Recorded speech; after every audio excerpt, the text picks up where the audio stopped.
Pag-asa ni butyag nga ang bagyong Goring nga nisud sa Philippine Area of Responsibility kagahapon nagmintenar sa iyang direksyon o gikatakdang mugawas sa PAR karong hapon. Samtang laing low pressure area nga naa sa Tuguegarao, Cagayan ang gibantayan karon. Sa latest weather bulletin sa Pag-asa, ang bagyong Goring nasigpatan sa 1,160 km northeast of Basco, Batanes ug duna kining hangin gikusgon nga 145 km per hour ug ang paghuros niini anaa sa 180 km per hour. Matod sa Pag-asa nga ang bagyong Goring dili direktang makaapekto sa nasod, samtang wala say giisa nga public storm warning signal ang Pag-asa sa bisan asang parte sa nasod.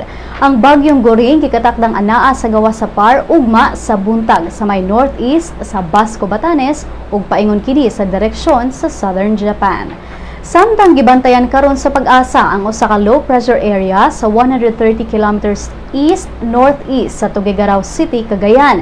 Matod ni weather forecaster June Galang nga ang LPA gamay rag tsansang mahimong tropical depression ug posibleng muuban sa bagyong Goring panorte. Apan kung mahimo kining bagyo, tawgon ang LPA ug bagyong Hana.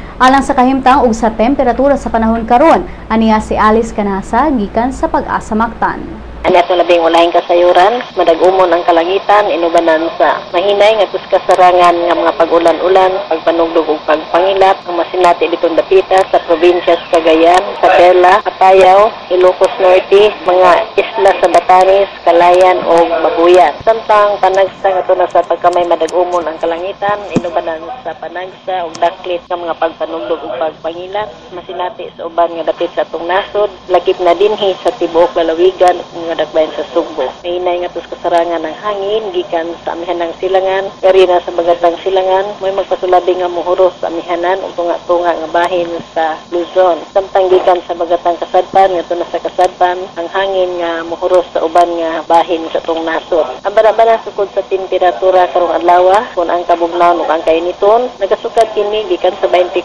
ngadto sa 31 degrees Celsius. Daghang salamat Ma'am Alice Canasa gikan sa Pag-asa Mactan.